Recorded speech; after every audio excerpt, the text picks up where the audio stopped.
Hey, everybody. We are live. There he is, the man, the myth, the legend, Dave, Laundromat Millionaire, Menz. Legend in my own mind. Yeah.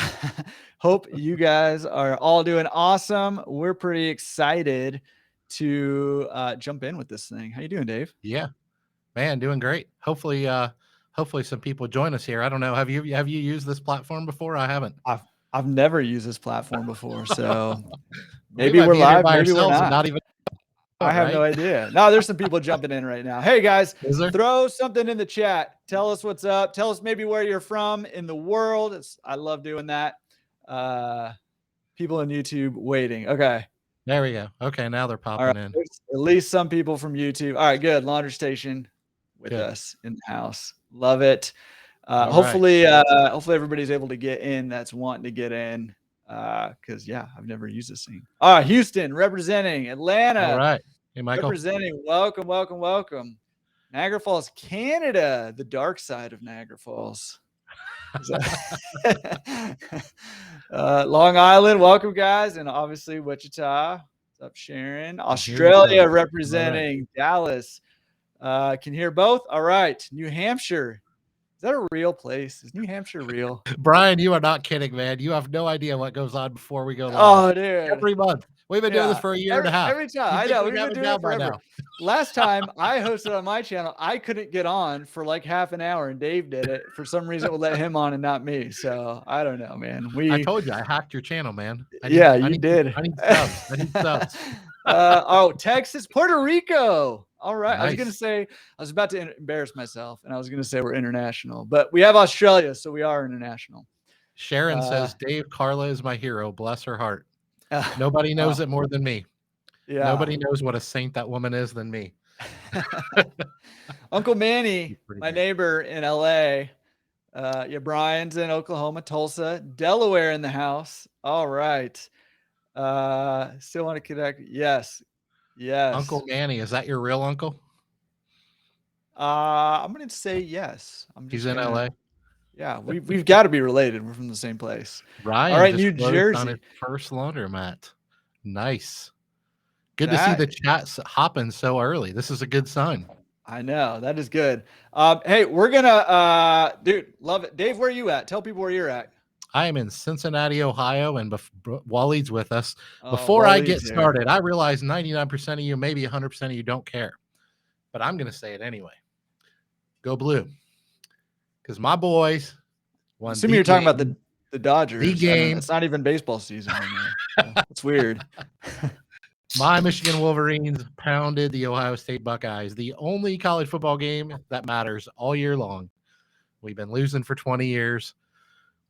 I say that. Oh, great. Frankie says Buckeyes. Jeez, here we go. Yep. I tell Frankie, I live in Ohio. I live in Cincinnati. It's barely in Ohio. I tell people I'm an Ohioan, but make no mistake, I am not a Buckeye. Anyway, Uncle Manny's representing the real that out blue. of my system. Yeah, got it out of my system.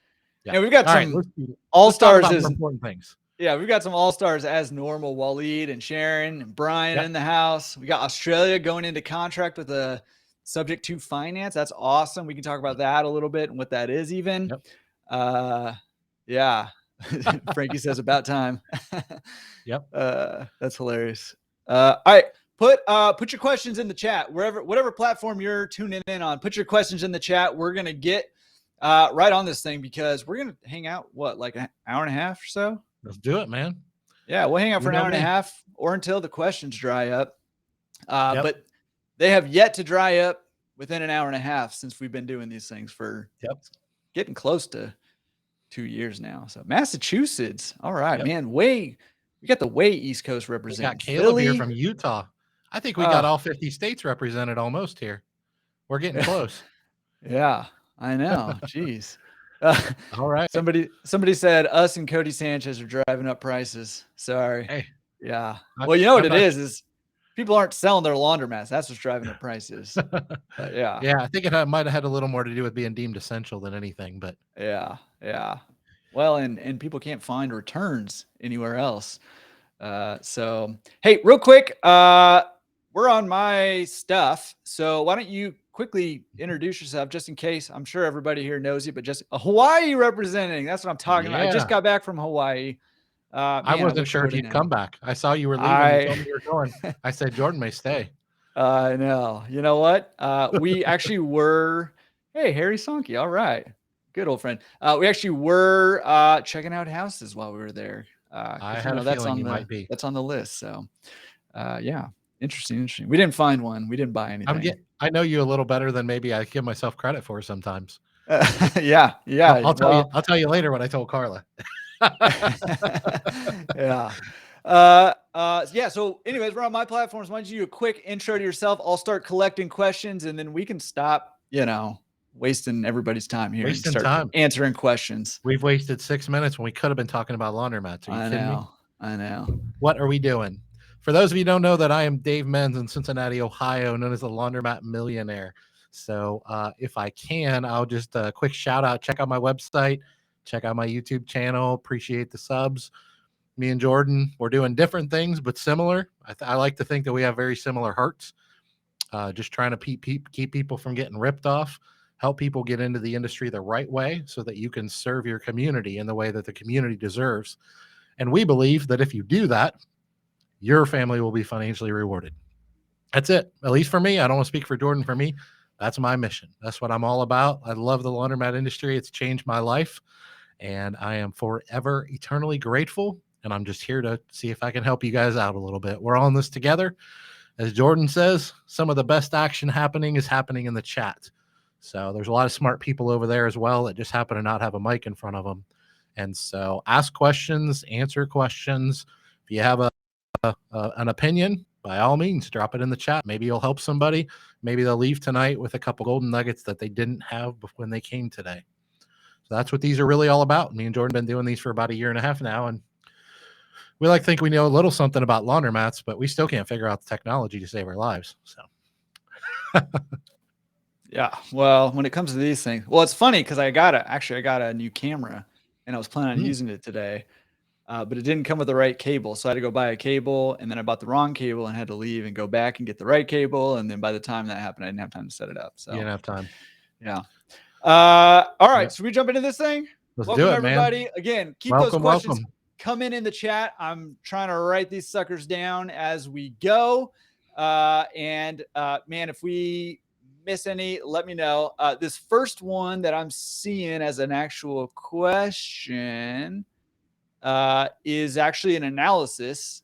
How much do you think this laundromat is worth? Let's just do a quick little analysis. This is not going to be, we don't have enough information on this particular laundromat to give an actual value, but we can ballpark some stuff or talk through some points on analysis. So Deep on YouTube says, I'm in the process of purchasing a laundromat. It's 44 Dexter machines, 22 dryer, 22 washer, 875 square feet, not so great area of Philly. Based on tax returns, doing 125 in gross, $850 in rent. That's pretty good. Less than $1 a square foot. $2K in all utilities. What do you think is a fair price for this? So machines look outdated. Offer contingent on inspection. What's fair offer? I'm gonna I'll let you kind of comment on this too, but I'll start this thing off by saying we need some more information. The relevant information that you're going to need is, so we have a gross income amount. That number is almost irrelevant when it comes to valuing a laundromat. The number that you need to find out is the net income, right? So that's going to be your gross income minus your expenses. That's your net income. That's what we base the value on. And the way that I value laundromats and the way that I coach my consulting clients and everything to value laundromats is you're going to take that net number and you're going to apply a multiple to it.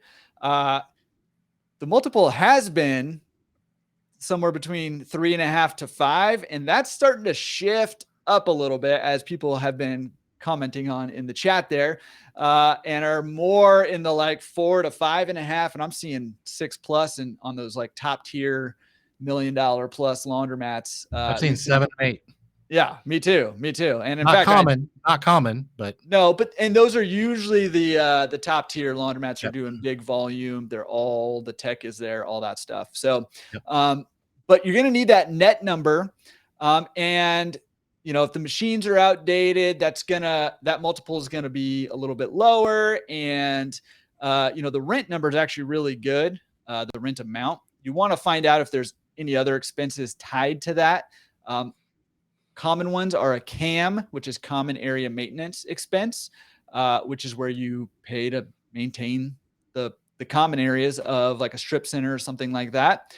That's usually a monthly expense, or a triple net expense, which is where you pay for the maintenance, insurance, and taxes of the property in addition to all your business expenses. So check and make sure there aren't any of those. And then the other key piece of information you need is how much is left on the lease. So, without those key pieces of information, particularly the net number, it's really hard to value. So go back and take a look at that. If you want to, laundromatresource.com/calculators.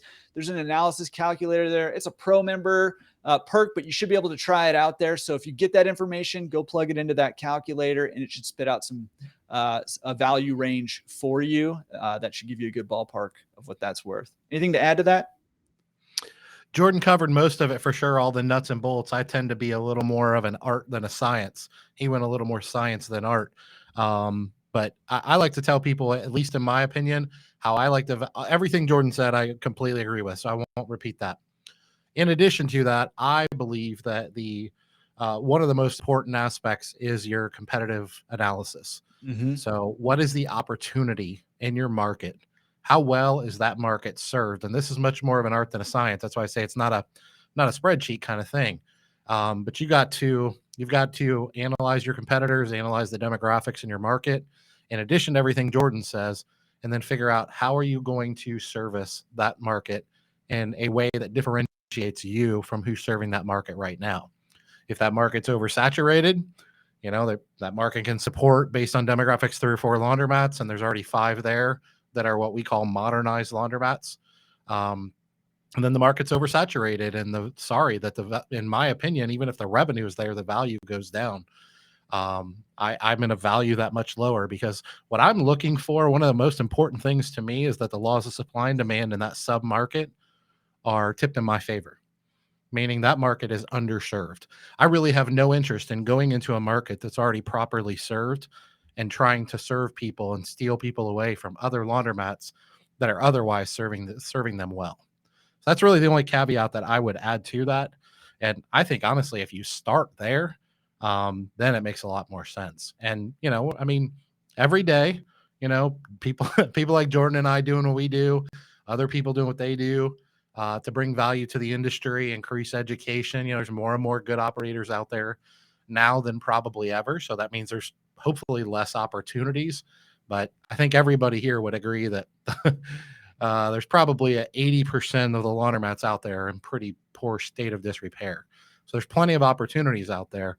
I see no reason to try to serve a market that's already being properly served or well served. I'd much rather go into a community that is being neglected, in my eyes, and serve that community really well. So if I can find and then the other thing I'll add in there real quick, Jordan, is your business model. What is your business model?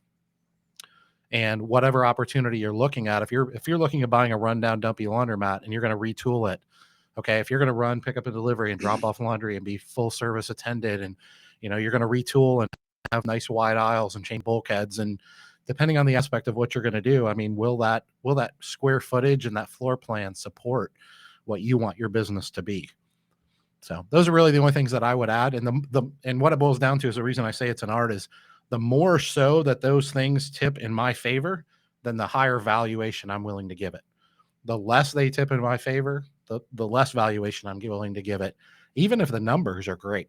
So the numbers are important, but that's what I'm looking for. And that's definitely not something that's easy to quantify over a phone call or something like that. You have to know the community and know the industry really well. What I tell my coaching clients is, I know the industry really well. That's why you hired me as a coach. Hopefully you know your market really well. And if we work together as a team, we can get to a pretty good number. Yeah. Well, and I mean, I agree with everything that you said too. And it kind of, all of that can feel very overwhelming, right? And so, in not really knowing how to do all that stuff. So that's why we say, hey, get involved in, Laundromat Resource Forums, get involved in Laundromat Millionaire Facebook group or the Laundromat Owners Facebook group. Get involved with people who know this industry, who can help you through that process. Cause there's just a whole lot of things, right? There's no clear cut, here's what the value of it is. Now we can do that and get you in the ballpark. But like Dave said, there's a whole lot of nuance to that. And, things are going to look very different if you're looking for a relatively hands-off self-serve business versus you want to build a big pickup and delivery business with self-serve and drop-off laundry. Things are just going to look way different in terms of valuation and stuff. So, go ahead. I just want to say one other thing. And obviously Jordan does coaching. I do coaching. We've created different products and resources to help you be successful. Some of them are free. Some of them are not free. But here's the thing. You're getting into an industry that you don't know anything about. It's a very capital intensive industry. I've been saying for a decade and a half, you can pretty much as a newbie, you can wake up, roll out of bed, trip over your own feet and blow $100,000. Why would you not spend a few $1,000s or even a few $10,000 to work with somebody that can be a mentor, a coach, a consultant, whatever word you want to use? And it doesn't matter if you use me or Jordan or somebody else, but work with somebody that knows the industry well. And then the last thing I'll add that I'm passionate about, I don't want to speak for Jordan here, is part of the reason I do coaching and consulting is because I'm very passionate about the fact that people like Jordan and I, we have no ulterior motives. Like there are distributors and manufacturers reps and software companies, and they'll give you mentorship and coaching and they'll do a great job. And there's nothing wrong with any of that. One of the things I love about what I do as a coach, and I know Jordan does too, is that that's how we get paid. Like we don't give you free mentorship and coaching and then sell you 10 machines more than you need for your store. And that's how we pay for our time in mentorship and consulting. So I'm not here to trash on distributors. I mean, I'm one of the biggest fans of rockstar distributors that's out there, but I recommend that people work with a coach or a consultant that really, really, really is independent and is only interested in one thing, your success. That's it. Because us independent people that we don't answer to anyone else, that's how we build our reputation. That's how we build our credibility, is helping one client at a time be successful, and then 2, and then 3. So just want to throw that out there. Obviously, it's going to sound like I'm promoting, our coaching and consulting and stuff. That's really not the point. But I really, truly believe that with my heart of hearts. So it's something you should consider. Yeah, totally. And, just because somebody else asked a question, I'm going to skip down to it just real quick because it's just relevant to what you said. If people want to do coaching with you, how can they figure out how to do that? Do you have a link or anything? Yeah, I'll drop a link in here, but all they have to do is go to my website, laundromatmillionaire.com, click on the coaching tab, and then it shows I have workshops and in-person training and phone and Zoom coaching and things like that. So we have a few different programs that we've created out there. Obviously, Jordan has some on Laundromat Resource as well. Is there a particular link you have for that, Jordan? Yeah. So if you want to do some coaching with me or one of the coaches that I'm working with, and I'm actually bringing on a couple more because we're just helping a lot of people, but laundromatresource.com/coaching, and you can learn more about it over there. Got a couple different ways you can kind of interact with coaches over there. So if that's something that you're looking for, this is not a commercial for that, but somebody did ask that specific question. So I'm going to cross that one off. And I'm curious if you have anything to say about this. What's the difference between laundromats in Canada and the US? You got anything to say about that? Because I don't know that I have a ton to say about that. I mean, Okay. the few interactions, and I don't claim to have much experience, so I won't pretend like I do. The few people I have talked to in Canada, I mean, the business is the business. I don't think the business is any different. I think one of the few differences is just going to be, the markets are going to be different. Once again, just like my sub market is different than Jordan's sub market, I think you're going to be unique in Canada as well. But I don't know that the company aspect matters so much. But I wouldn't claim to be an expert on Canada. I've coached clients in Canada before. And I mean, I told them up front that I was, if there's any differences about Canada, the US, you're going to have to bring them to my attention because I'm not familiar with them. But at the end of the day, I really, really, truly believe that business is about people and it's about facilities. And if you get those things right, you get the math right, I don't know that it drastically matters a whole lot. I guess I'm just so passionate, Jordan, about that. If we as entrepreneurs, if we solve problems and serve people, the money will follow, the math will work out. And I don't know that that's any different in Canada. Yeah. And I mean, I think that is the nuance. I mean, the nuance is, the areas of Canada, who, the demographics of who you're serving and all of that. And there's some, language, not language, but vocabulary differences in some things. But, by and large, the business is the business. It's a people business and it's a machine business. And if you take care of the machines and take care of the people, right. then you're going to do well. So yeah. And, I know Dave's done consulting with people in Canada. I've done plenty of consulting with people in Canada too. And, the model is the same. And in fact, they're seeing a lot of the similar market frustrations that we're seeing here, with not a lot of laundromats to purchase on the market, and with rising costs and trying to navigate, all of that. And so those are, I think you put the link in our chat.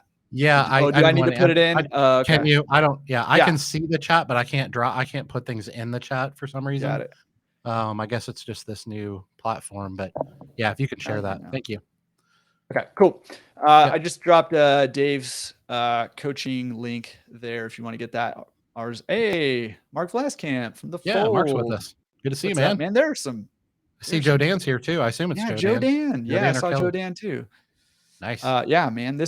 Hey, and Dave and I are going to ramble on and try to answer your guys' questions, but keep your eye on those chats. I know there's various different platforms, but keep your eye on those chats, because there are some real all-star laundromat owners plenty in of the chat that are answering questions right now. So that's why we get excited. We see these people, they know their stuff too. Yeah, we can drone on and on, community, and nobody's paying attention to us. Williford brothers are here. Oh my Powerhouse goodness. Crew tonight. Checking in. Oh Luke, my goodness. Luke checking it from the hot tub. Come on, man. Prove it, Luke. Prove it. Just don't turn your camera on, Luke. Yeah, we want to see you live on Instagram right now. Check out the Williford brothers over there. Okay. I'm on multiple pages of questions. We gotta get this. I can't even keep up. You were asking a question, or I couldn't even find. The chat is blowing up. I know I couldn't even find the question. So there's over 100 people with all of the different channels. So good stuff. Keep those questions coming though, because I've got multiple pages. We're gonna try to hit them all if I can get Dave to show some brevity in his answers, which is unlikely. Probably not gonna happen. You got any recommendations for business insurance? This has always been a tough one for me. I don't know that I have found the answer for laundromat business insurance. Do you have? And if you're in the chat, if you have a good insurance, somebody put it in there, because even I'm looking for, I've gone through a few different people and I don't know that I have the answer to that question. So sorry. I think I'm the exception. So I'll say this up front. I think most people look at insurance as a commodity, and they want X amount of coverage, $1 million, whatever, and they want it for the cheapest price possible. And I don't think there's anything wrong with that, by the way. I mean, you get the coverage you get. I think it's fine. That's just not how I do business. I'm a big relationship guy. So I actually use a very good family friend of ours that happens to be a State Farm agent. And State Farm isn't known for the cheapest insurance in the world.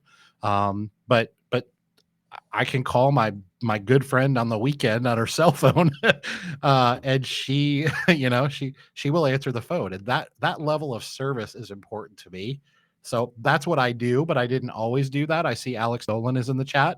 Alex represents CLA Insurance, and we actually have a couple policies with them and a couple with our local State Farm agent. So I think it depends on what's important to you. I mean, if you're just looking for the cheapest insurance, then, probably go talk to somebody like Ross Dodds, who has a lot of fun with that and thinks it's a big game. Yeah, he does treat it like a game. It's great. Yeah, I mean, that's just not my thing. It just frustrates me more than anything. But I get it. That's probably not the best way to shop for insurance. But that's my answer. That's what we do. I'm not saying it's right. But here's what's really funny about that is that both my father-in-law and my brother-in-law are State Farm insurance agents. And they're like, State Farm really doesn't like to do laundromats. And so I have more insurance probably than anyone alive in every area of my life that I don't even know exists.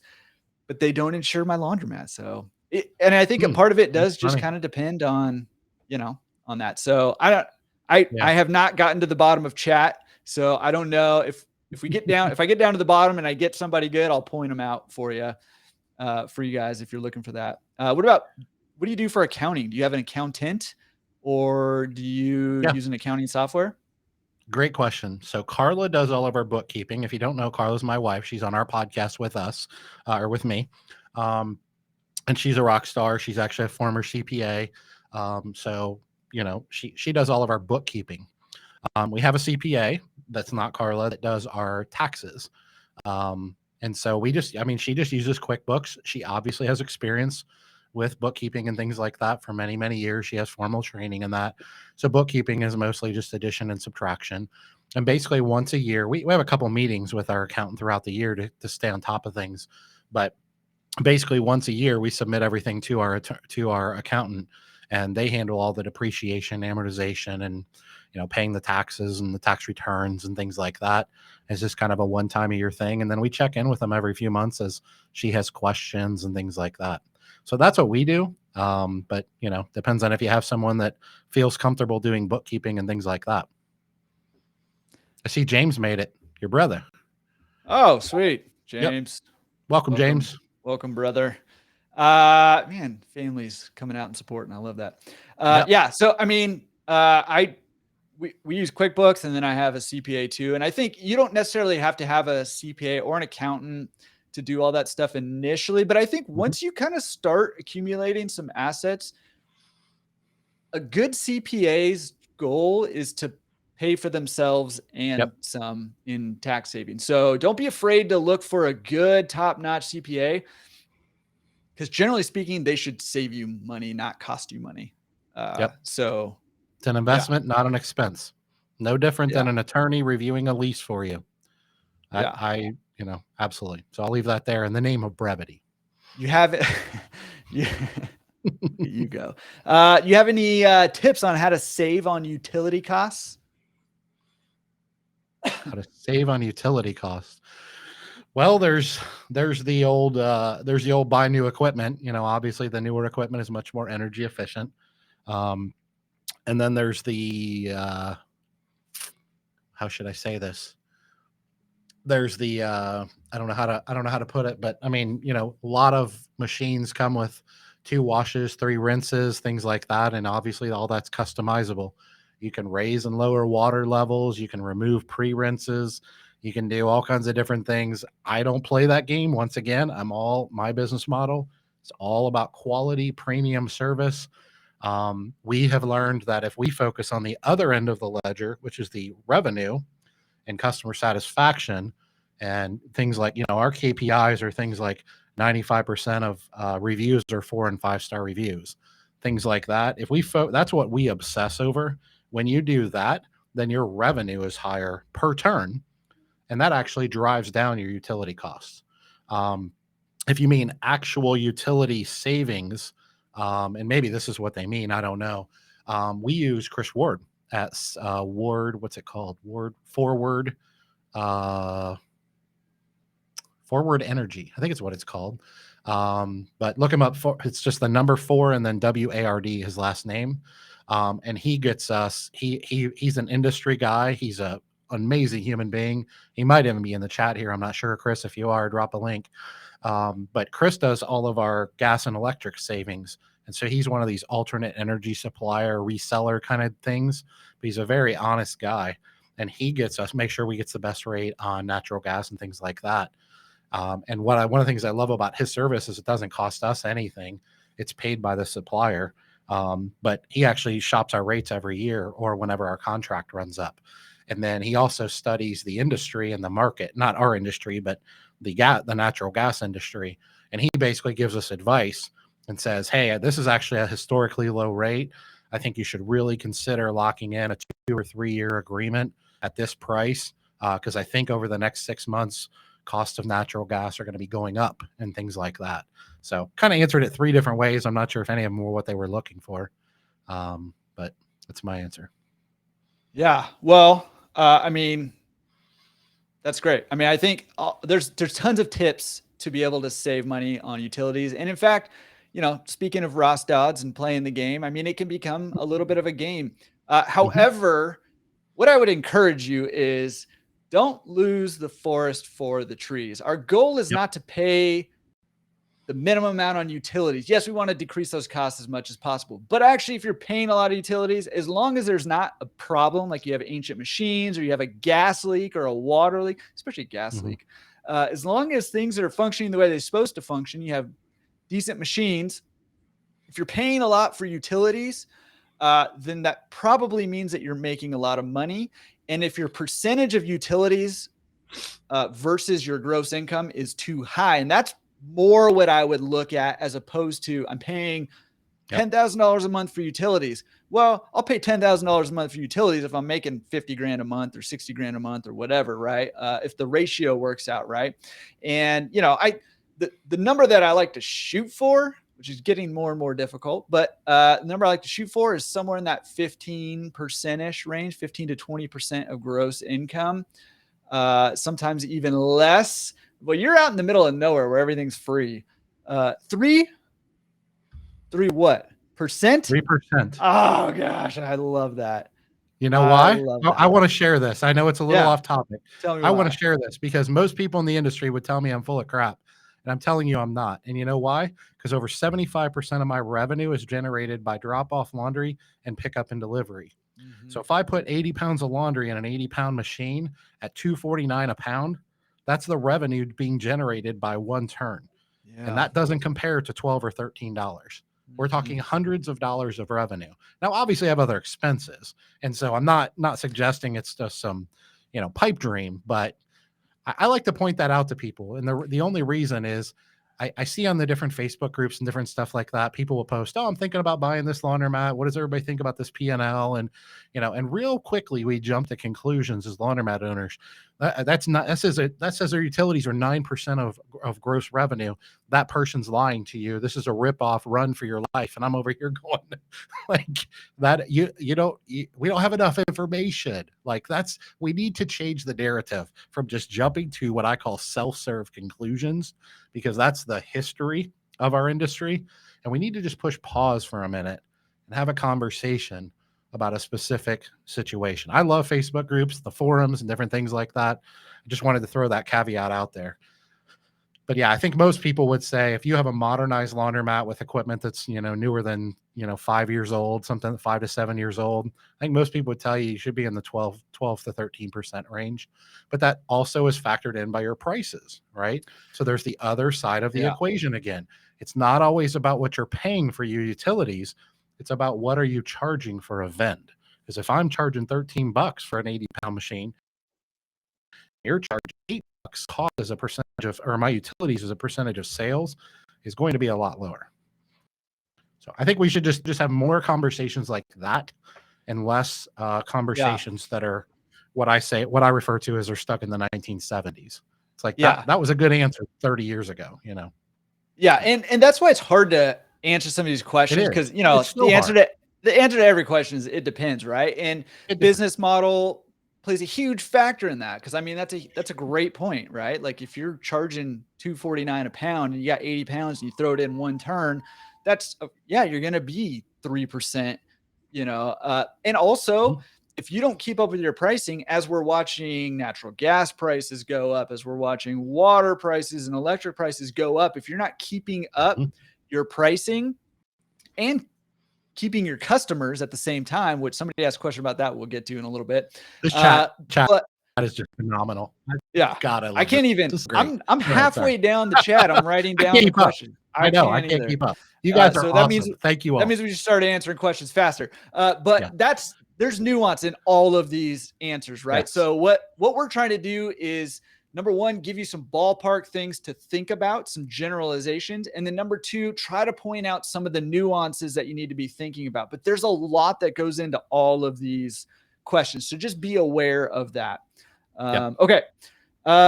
We got that. Oh, somebody asked you in particular, and I know the answer to this, but I'll let you answer it with brevity.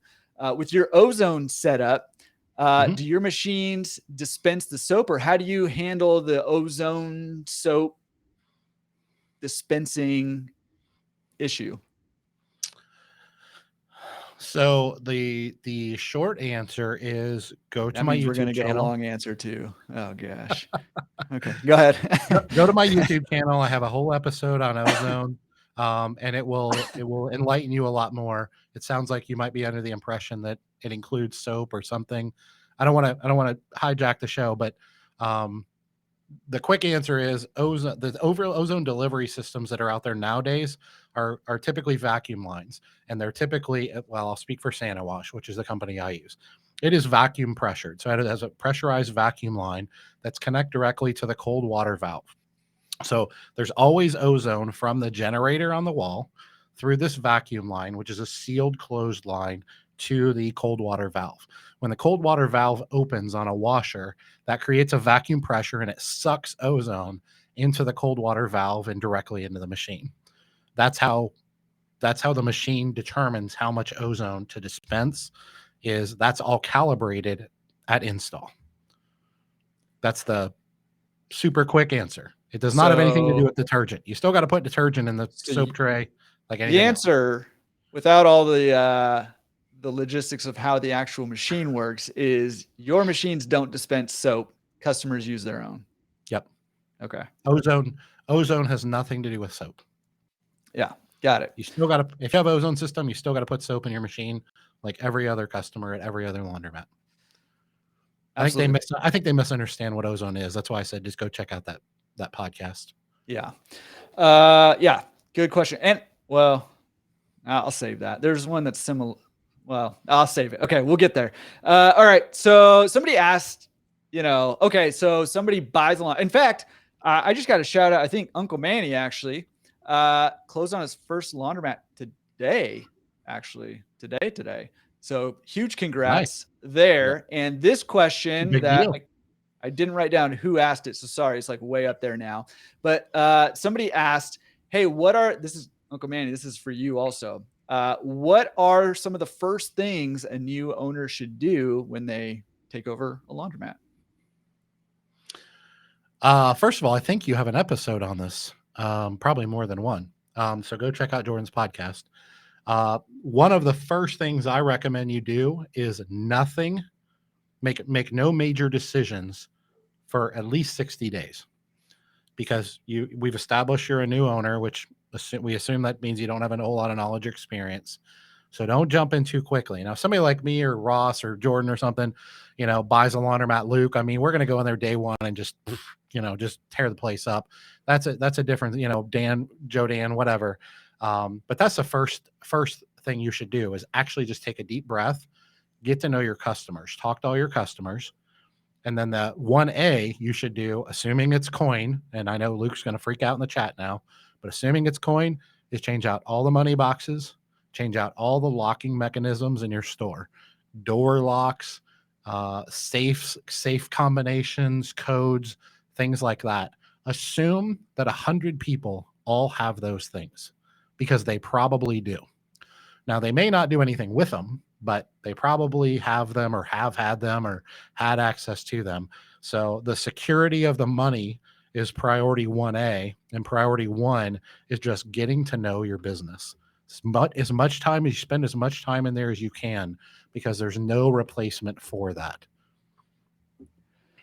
I am going to differ a little bit. I think that it depends. And, I think if you're taking over a laundromat that either needs a lot of work or could use some work, I think I'm a huge fan of get in there and make obvious improvements. Oh yeah. As quickly as possible. If we're talking about cleaning and stuff like that, of course, fix the washers, clean the store. If somebody's stealing from you, get them out of there. No, you specifically said don't do any of those things. So listen to me.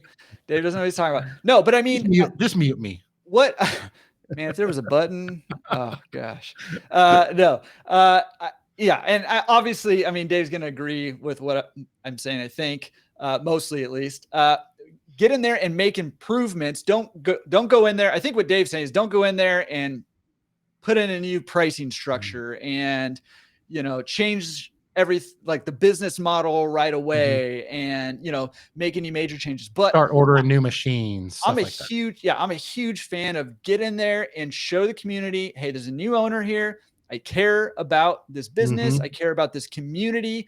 Here's how I'm going to demonstrate it. I'm going to slap paint on the wall. I'm going to redo the flooring. I'm going to resurface the folding tables. I'm going to fix all the machines. I'm going to, paint the outside or plant some plants outside or whatever. Get in there and make that place better and make it yours. Now, yes, I agree with Dave. Like, don't make any major changes, probably if it's your first one, until you kind of got a feel for things, get some feedback from your customers, and hear, what are they missing? Like, what are they frustrated with? What do they wish the place was like? And hear from them. And you can make decisions.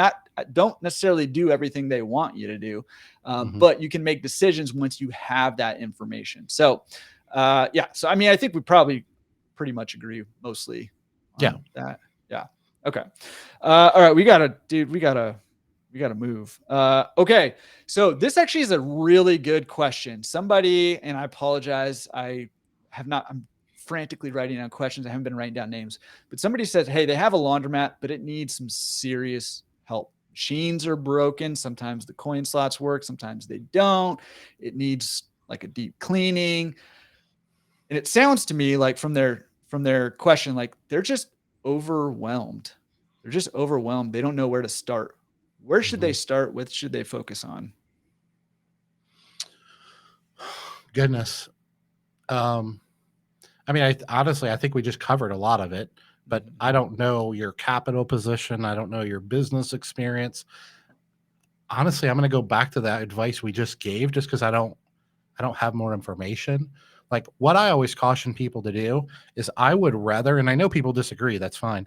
When I'm coaching a newbie, I would rather you wait and do things 2 months too late than do things 2 months too early. And what I mean by that is, if you go a little slow, you're going to cost yourself a little bit of money and a little bit of momentum.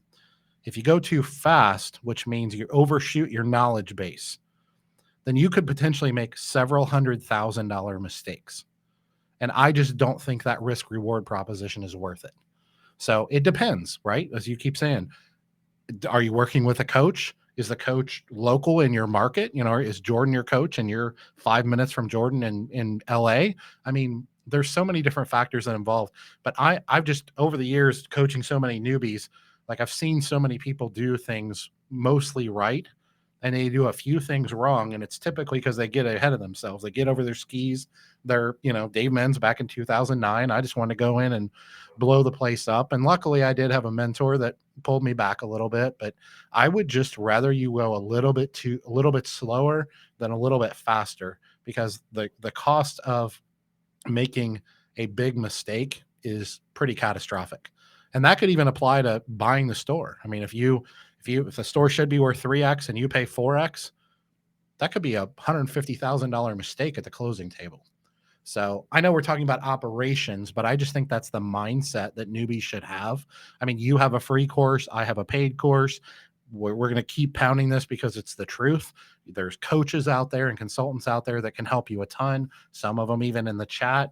What I would tell you is, if you want to move fast and you're well capitalized, then you need to get someone on your team that can help you move fast. Otherwise, I would recommend moving. I'd rather move a little slower than a little faster. But all the things we just talked about still apply. Obviously, make drastic changes. Get in there and kiss the babies. If the restroom's a wreck, I mean, you don't need to wait to know this restroom is a wreck. Go in there and freaking rip it out and fix the restroom. Just don't go out there buying $500,000 worth of equipment because some distributor told you so. Take a deep breath, please.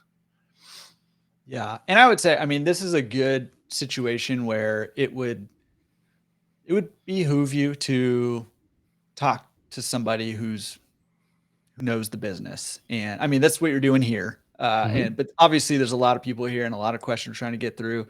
But this would be one where it'd be worth your time and effort and money, if it costs money, to talk to somebody who knows the business and develop a plan, a strategy. Because I've been, the whole reason this Laundromat resource exists, we're doing this today, is because I was exactly there And I threw the money in there and bought all new equipment and did all the things. And the distributor told me, if you build it, they will come, basically. And they didn't come. And I didn't know why. And I didn't know where to turn. I didn't know what to do.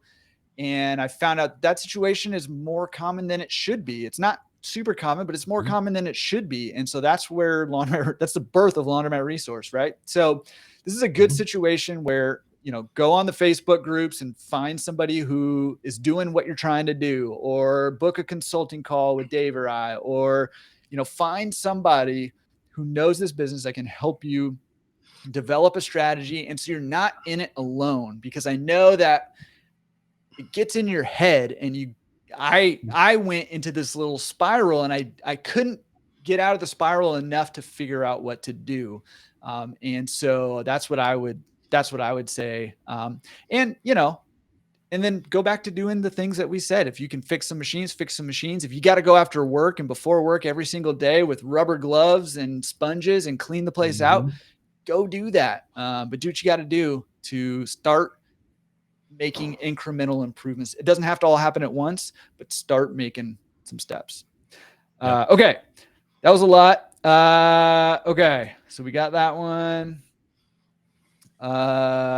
Financing companies. I'm just going to drop a couple. You got Prime Capital, you got Eastern Funding.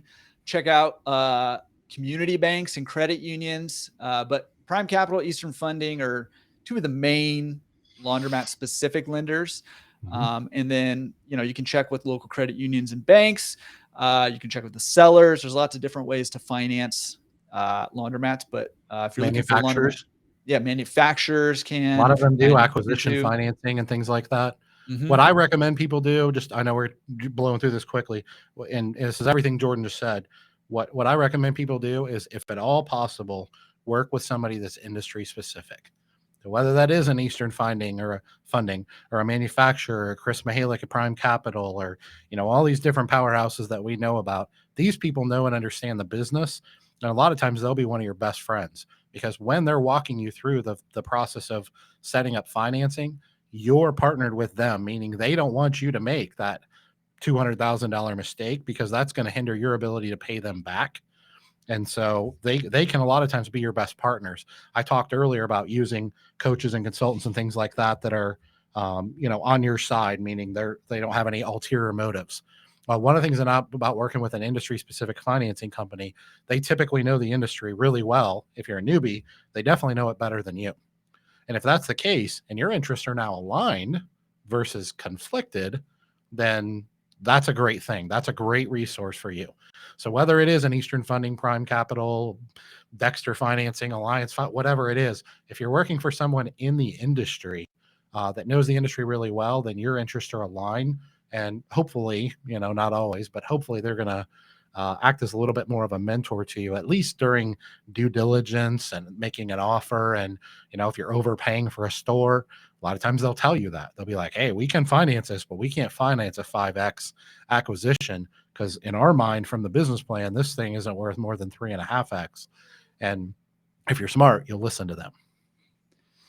So that's the other side of it. Yeah. Okay. Somebody asked about pickup and delivery software for Canada. I believe Clean Cloud does Canada. I know that. Yeah, I saw that one. As far as I know, Clean Cloud's the only one that's international.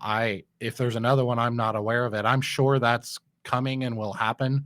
For probably among all or most of the companies eventually.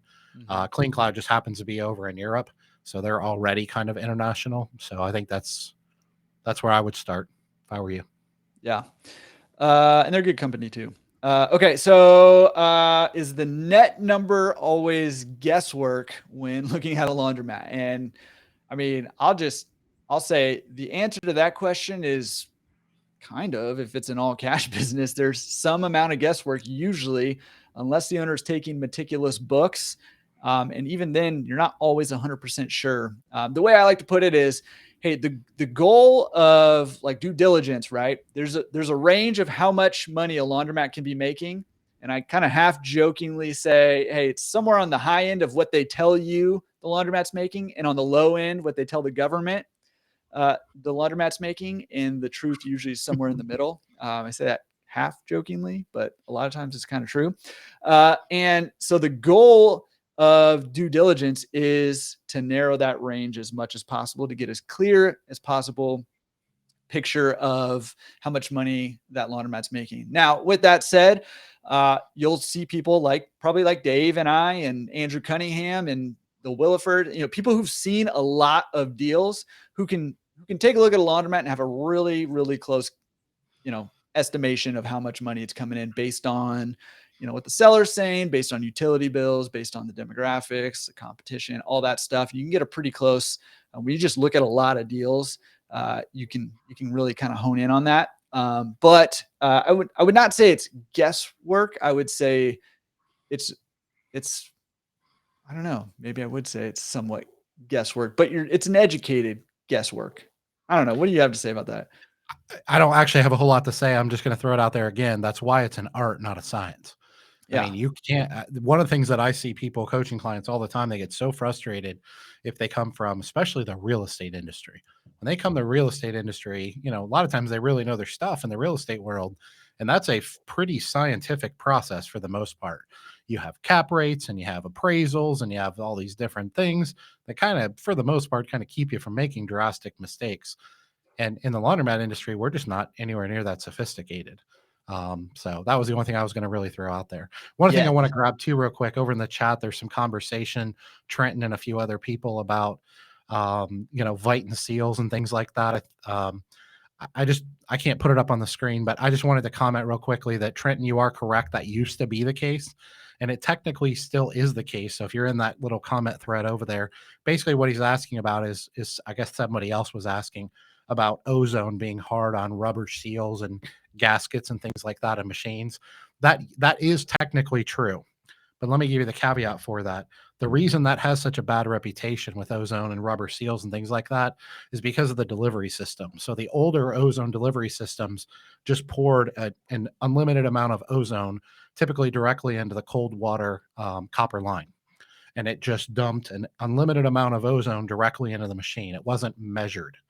The new ozone systems have kind of, I don't know if I want to use the word perfected, but perfected the delivery system, meaning nowadays the newer ozone systems like ArtiClean and SaniWash and things like that, they're measuring the amount of ozone that goes in each machine.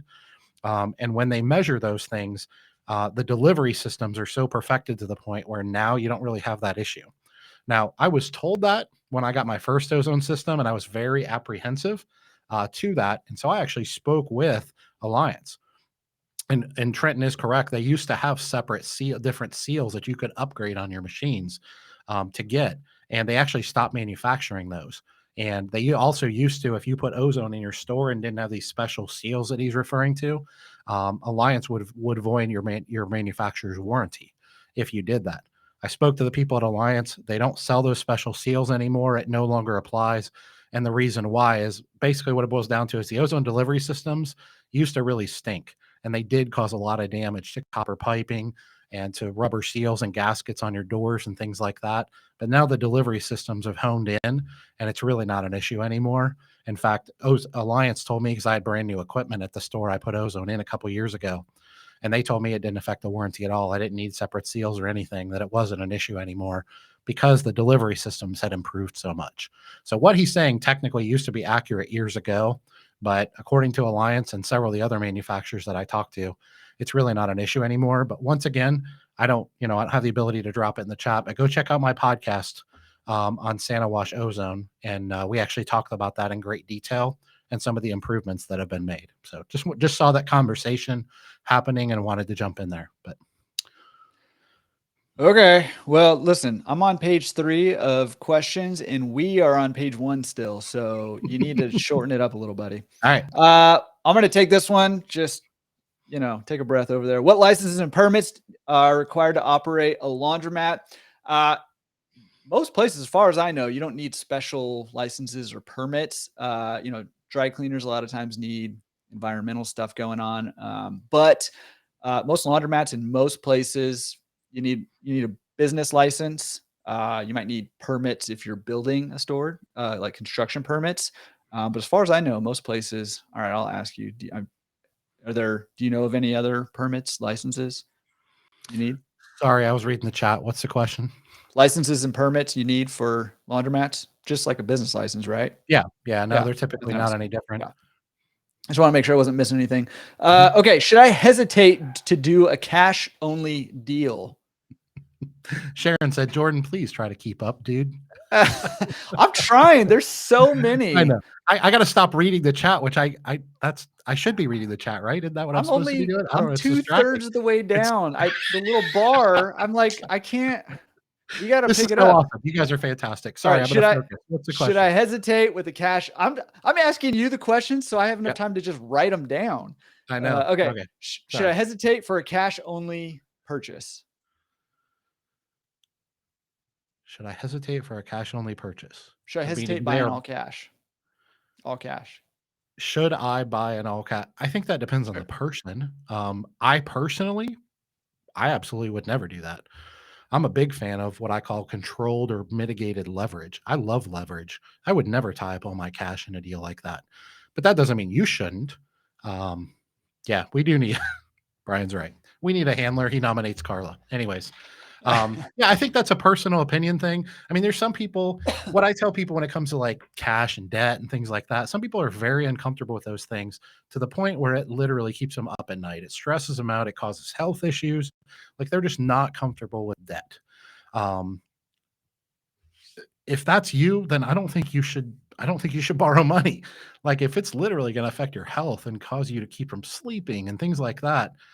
I mean, I think there's other things going on there, but I think you should maybe listen to that. I don't think anything's worth that level of stress and anxiety, but I get the fact that it's very real for some people based on how they're raised and, maybe past failures of bankruptcy and things like that. Personally, I think this is a fantastic business. And once again, assuming you're making good decisions and your risk reward profile is reasonable, I think you're insane not to leverage, but that doesn't make me right. That's just my opinion. Well, I'm going to make you right. I mean, I actually think it's more risky to buy all cash than to take a loan. And it feels a little bit counterintuitive, right? I know you're going with this. I agree. Go ahead. Yeah. But I mean, when you take out a loan, specifically if you take out a loan with the seller or somebody who knows like a laundromat specific lender or manufacturer, you actually have less risk when you take out that loan, even with the bank and stuff. Because number one, a seller is going to be motivated to, they're not going to get paid if they're flat out lying to you about how the laundromat's performing and they finance it. They're not going to get paid, right? So that's part of it. Manufacturer or a laundromat lender, they're going to understand the business. They've seen so many deals. They're going to know if that seller is lying or not. And they're not going to lend you money if it's not performing or it's not going to be able to perform. But also, when you take out a loan, it's somebody else's money. And so, God forbid if things go haywire, you're not losing all of your cash necessarily. You're losing what you invested maybe. And, the lender or the seller, whoever's letting you borrow money is also taking on some of that risk. So it spreads the risk out. So, I'm a fan again of, similar to you, wisely using debt to fund your business, for multiple reasons. Also, your returns can be higher, yada, yada, yada. And you can use that cash to deploy it in other ways in your business too. So is it wrong to buy all cash? Not at all. But I also probably wouldn't buy an all cash. I mean, unless it was like a, real small, like $20,000 laundromat where I knew I was coming in and maybe I would buy that all cash. But yeah, I personally wouldn't do that. Great points. Thank you. Okay. So let me we're on page 2 now. You mentioned a competitive analysis earlier. You want to just hit some highlights of what exactly you'd be looking at when you do a competitive analysis? Highlights. Yeah. Once again, a lot of things that we talked about before. You're looking at what I'm looking for. I'll speak for me. What I'm looking for is if I'm going to take over an opportunity, and this wasn't always the case now, but I'm a little bit spoiled now. I want the best laundromat location in that sub-market.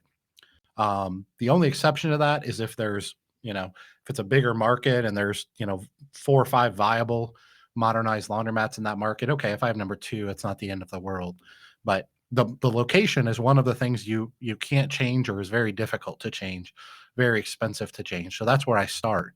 And then from there, I just reverse engineer based on the competitive analysis. So what I do is I have a very basic checklist on my website. You can download it for free. It's a 1-page sheet. It's nothing rocket science, but you can grab that. And this is how I do competitive analysis. What I do is I go into my competitor stores 3 times on 3 different days. One of them is always Sunday at 3:00. And then I visit the other competitors that I'm analyzing, including my store or my potential store, at the same time, Sunday at 3:00.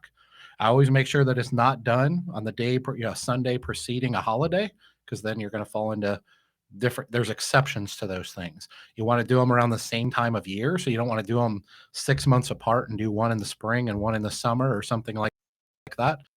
But really, aspect of the business.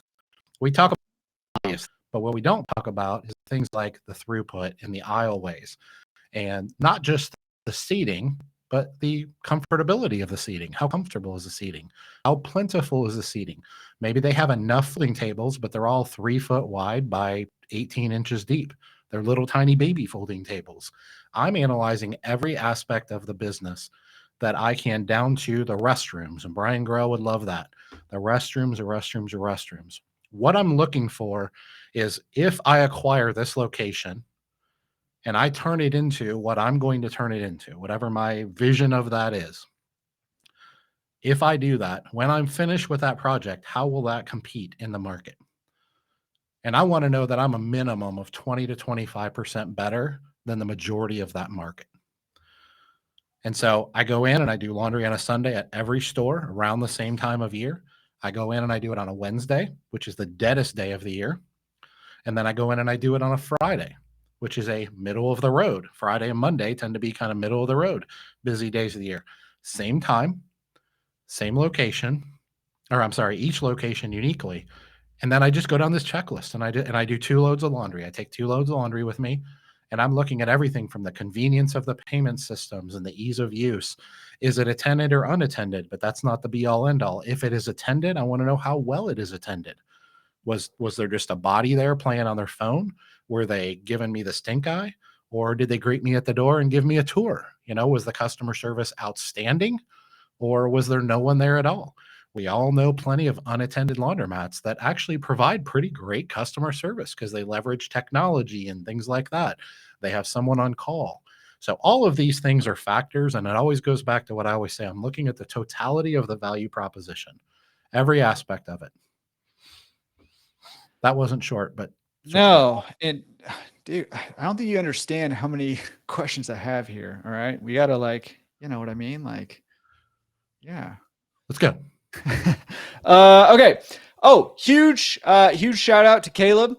He sent out a super chat over there on YouTube. Caleb, thank you. And he says a big thank you to you and I for what we're doing. And Caleb, huge thank you to you for tuning in, being a part of things, and man, taking action. We love, I do know about you. I'm going to speak for both of us on this one. We feed off of seeing people succeed in this business. Whether you're an owner who's trying to figure out how to turn a laundromat around, or you're a veteran, or you are brand new and you're a rookie and you're trying to get into this business, we both feed off of that energy and thrive when you guys are able to put some of this stuff into action and change your life and, help you achieve your goals and just get excited. So Caleb, huge shout out to you. Thank you very much.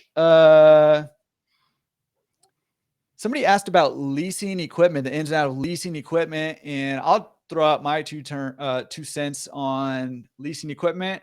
I don't think it really makes sense for most laundromats to lease equipment. Your equipment is the physical assets that you have and in the business. And if you're leasing it there, I can see sort of the appeal, kind of, where somebody else has to take care of them and all that stuff. But you lose control over the main assets of your business, and you don't have anything of value on the back end when you're ready to exit there, and you're at the mercy of somebody else. So it really, and just the tax benefits alone of owning the equipment and being able to depreciate it. typically doesn't make sense. It really only makes sense to lease equipment, I think, if you have like maybe a small commercial, like multifamily apartment or something like that. Maybe it makes sense to lease at that point. But for a laundromat, it doesn't really make sense typically to lease. You differ? Nope. Agreed. Okay. Let's keep it moving then. I will say it seems like we get to ask that question almost every Q&A. I'm not real sure why, but we do. I don't know either. I mean, I think I people actually don't think it's that common. I mean, I talk to an awful lot of people. I don't know that I've ever talked to anyone that leased their equipment, but it is a common question. So I wonder if it's more common in other industries. Like, is it common to lease restaurant ovens or something? I don't know, but I don't know either. Yeah, I agree with you. So, all right. Yeah, We got plenty of questions. And just to be clear, just in case I'm way missing I think that was the question, but just in case I'm really missing the point here on that one, it is common, however, to lease the space for your laundromat Sure. as opposed to buying. And so, I mean, you know, there's a lot that goes into that lease and that document, but that document is super important. And it's also one of probably the top two main reasons I see laundromat owners struggle and or fail is getting into a bad lease. So that document's super important if you're going to be leasing the space. I always recommend you personally read through that entire lease and try to understand as much as you can on your own. And you also have two other people read it. Number one, a lawyer who's reading it from the legal side of things and can look for legal gotchas. And number two, somebody in this industry who understands the laundromat side of things and can look for laundromat business specific gotchas. So just in case you were talking about leasing the space, I'll throw those two things out.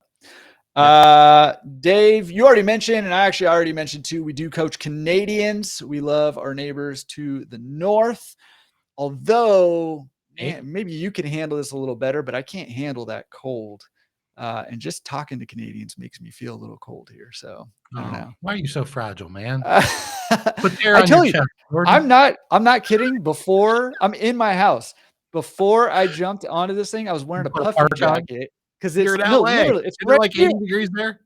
Yeah, it's like 60 degrees here, and I can't handle it. 60 degrees. That's like fall. Yeah.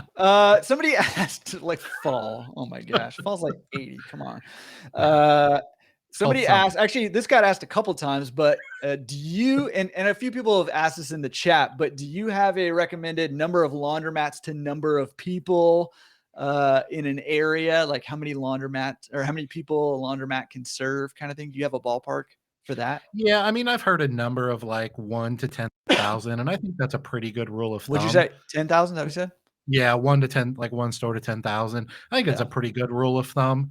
I think there's we could go way down that rabbit hole, but there's I think that's a pretty good rule of thumb. Yeah. Like if I'm in a town of 10,000 people, I want to be the only laundromat there.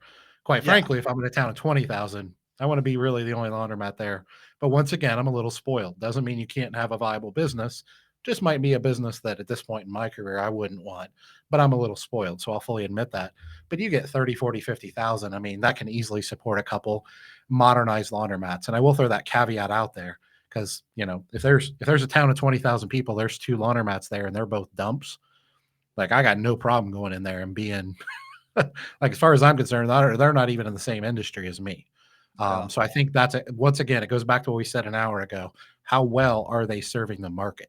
Just because they exist and have washers and dryers in them doesn't mean they're serving the market well. So, yeah, and there's a whole lot of it depends there. I mean, that's just like a rule of thumb. I mean, if you're looking to make a couple grand a month, I mean, 2 laundromats could probably make a couple grand a month in a town of 10,000, right? So, I mean, there's just a whole lot of it depends. But if you're also in a town of 10,000 where everybody's super wealthy, then you probably aren't going to make a whole lot on self-serve, but you might make a lot on drop-off, pick up, delivery, right? So there's a whole lot of. I tell you what, I know we got plenty of questions, Jordan, but I want to throw this out there because I think there's a lot of things our industry isn't talking about enough. Everybody just goes right to the self-serve conversations. We need to have more conversations about what our ideal avatar, who are we serving, what does our business model look like, and then let's talk about demographics and locations and things like that. It would be interesting conversation, not for now, but maybe a conversation we should have, or maybe a conversation where we should grab a couple of the other people in the chat who should probably just be on here instead of me. Anyways, but maybe we should grab a few of those and do like a panel discussion on, hey, should laundromats focus on one or the other? Somebody did ask a question. How come you don't just go after commercial pickup and delivery and compete with the big boys? And we've talked about this before. I don't know if you want to just touch on that briefly, if that's possible. Somebody did ask that question, but I think a conversation would be interesting to have, talking about, hey, should laundromat owners be serving all the demographics that they're serving right now, or is that going to be the future or not? I think it'd be an interesting question. I'm guessing that means you don't want me to answer it right now. Well, talk real quick. Give the highlight answer of why you're not starting a commercial laundry only pickup and delivery service.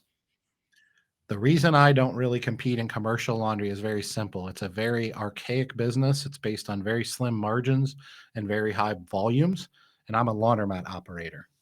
So I'm not a commercial laundry facility. Now, one thing I do want to throw out there is when sometimes we say the word commercial, we're not speaking the same language. Mm-hmm. You're speaking English, I'm speaking Chinese. I refer to the 4 categories as industrial, commercial, I call it true commercial, small business laundry, and residential. And I don't know that I need a ton of explanation on those 4 categories.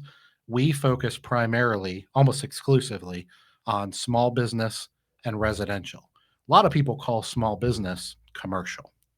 But I'm not interested in competing with $100 million tunnel washers with Cintas and fleets of box trucks and doing laundry for 35 cents a pound.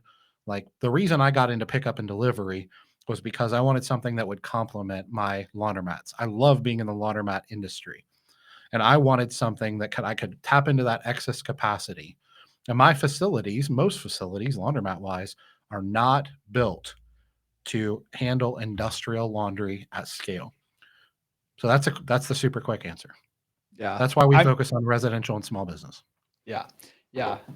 I'm just now getting to the point that was almost 20 minutes ago when Sharon said, Jordan, please try to keep up, dude. Just right now I'm getting there. So not keeping up. I'm not keeping up. I'm 20 minutes behind. Oh my gosh. And I'm super blurry all of a sudden for some reason. Okay. Yeah, Carla does need to be our handler. You said that like a long time ago. Oh my gosh, I'm so far behind. Okay. So hey, big shout out to Uncle Manny again, first laundromat today, and a super chat. So thank you on that, Uncle Manny with the super chat. Okay, so somebody, I don't know why I'm so blurry all of a sudden. My hand's not. Somebody said, hey, they bought a laundromat last September. They've doubled the revenue, but they're still the lowest price in town. They want to raise prices and they're scared to lose customers. Give them some good old Uncle Dave advice on that one. Well, this isn't a coaching call, but if it were, I would say why. That's what I would say to my client. I would say why. And when you start to justify and explain your irrational fear, then we would nip that in the bud real quick. And I know I don't know you personally, so I'm just being playful here. Hopefully I'm not offending you, but my point is that if you are 200% better than your competitor, then why can't you charge 200% more? And the answer is you can. That's it. That's literally the end of the conversation. Now, there are caveats and exceptions and nuances, and I'm not just saying to go raise your prices. But of course there is a limit. I'm not saying we can, charge 10 times more than our competitors, but I truly believe that if you are at quote unquote the top of the industry and your competitors, which most are at the bottom of the industry, I personally believe you are in a completely different industry. Like I think you are they are McDonald's and you are a fancy steakhouse, assuming you're at 2 ends of the spectrum. And I don't think the limitation to how much more we can charge is some arbitrary number of double. I mean, Richard mentioned earlier in the chat, it's been a while ago, but he mentioned that I would never find it now if I looked, but I think he said he charged $19 for an 80. Yeah, I saw machine. That. Yeah. And good for him. And yes. I charge 13 and people think that's insane. And it's not insane. Now, I don't know anything about Richard's, stores and stuff, but you know what? The thing I love about living, and I know he's in Canada, but the thing I love about living in a semi-free market. Okay. Oh, Canada. Yeah. Come on. The That's thing, like $6 here. it's What like is that? $6 US now. Oh, But just kidding. my point is that I think that those are typically very irrational things that are mitigated 19 for a 60-pound machine. The way he said. But anyway, I don't want to go too far off in the ditch there, but I think the answer to the question is if your value prop is 2, 3, 4, 5x of your competitors, and in some cases it is and can be, what says your limit's 2x? Because typically the only thing I get from people, I don't know. I mean, they don't have a reason. And then I ask them, is it just emotion? Is it because your grandma told you so? Back in the 60s? Or, I mean, because usually it's somewhere in there. Like, it's completely irrational. Some people mistake what I just said and what I often say, which is, I'm not saying we can just charge whatever we want. But the thing I love about a semi-free market and capitalism is that if you overshoot, your market will tell you. If you're charging too much, your market will tell you that you're charging too much. They will behave differently. So until they tell you that, I think you should keep going. And I think you should serve people in a way that no one else in your market's ever even considered. Yeah. Yeah. And that's scary. I mean, I just want to acknowledge it is scary, especially if you've never done it before and you've never raised prices. It is scary. I've been there. I've felt the fear. And I've even done it incorrectly before, where the community did tell me that it was too much, you just, it's a dance. It's a communication that you're having with your customers. So all you do is adjust, and it's not going to, unless you go crazy, it's not going to kill you. It's not going to kill your business. I'm just catching. Richard said it's minus 30 degrees Celsius today and the stores are still open. I genuinely don't think I've been in negative degree weather ever. He didn't say negative 30 Celsius. That's what he said. It says Really? this. What is that Fahrenheit? I don't even know. I don't know, but I don't even know. Okay. All right. Let's go. We're running out of time. Caleb was making fun of me. I don't like that. 80 degrees in the fall. Okay. All right. You keep your mouth closed on this one because you're going to have a ton to say about this. I'm going to direct them to your YouTube channel. Somebody asked, what do you think about Happiness for pickup and delivery? And Dave, I'm just going to speak for you. You keep your mouth closed. Dave did use Happiness, no longer uses Happiness. He made a video on his YouTube channel, Laundromat Millionaire, on why he left and some of his thoughts on that. So go check that out. And then if you have more questions about it, put it in the comment section of that video and get Dave's thoughts on that. Oh gosh. Okay, go ahead. We actually just released a video last night at 11 p.m., which is our newest podcast, because you're talking about one a few months ago. Mm-hmm. We released one recently, which is the 10 reasons that pickup and delivery laundry services aren't thriving in the way that they should. And we address revenue sharing models and businesses, not Happiness specifically, but revenue sharing models and whether that's a good idea for us independent operators who are trying to launch, scale, and optimize pickup and delivery. So there's actually 2 podcasts you should go check out. One is the one that just came out last night. Is that right? Yeah, last night. And it's the 10 reasons. And then the other one he's referring to says Happiness in the title. So you won't miss that one. Yeah, good. Okay. That was better. Okay. We already got this one. Okay. There's no pickup and delivery in an area. You're going to put it in. I know your answer to this, but are you going to start charging a little bit and then having add-ons, or are you going to start charging a lot and having everything all kind of included in that service, or something different? Yeah, actually, I'm going to go a little bit in the middle because you asked the question in the context of if I'm launching. So I'm the new guy in town. Nobody's done this before in that particular market. So I passionately believe in all-inclusive pricing. Passionately believe in that. So I'll leave that right there. The other thing is, if you're going to launch pickup and delivery in a market, what I try to do is I try to hit it about 75% of what I think I should be charging if I were a premium service. And then over the next 12 to 18 months, I try to make up that 25%. So I'm not going in low, I'm not going in high, I'm going what I perceive to be somewhere in the middle, pricing wise, just to try to capture a little market share. I call it wetting their beak. I just want to wet their beak a little, get them a little taste of something, spoil them to the point of where they'll just throw their wallet at me as I raise my prices. So because it was asked in a very specific way, I wanted to answer in a very specific way. Now, if I've been doing it for 5 years and have an established brand and yada, yada, yada, totally different conversation. Yeah. Yeah, just for everybody's reference, negative 30 Celsius is negative 22 Fahrenheit. I looked it up. And Jesse, Kindred Spirits, 72 in Florida and also a little chilly. So love that. Great answer, Dave. Hope you guys have been talking about Christmas parties in the chat. The Wilford brother, well, I guess Luke brought that up. So talk about that in the chat. Christmas parties for your teams. We talked about that one. Somebody asked, several people have checked out that 10 reasons video and in the chat there, and they liked it. Full disclosure, came a little strong, but hey, it's the only way I know how to do things. Hey, bring it in the paint, man. I like it. I haven't gotten to it yet. Yeah. No. You'll laugh. I'll tell you that right now. You will laugh when you watch it. Okay. All right. I'm always up for a good laugh. Yep. How do you come up with the down payment?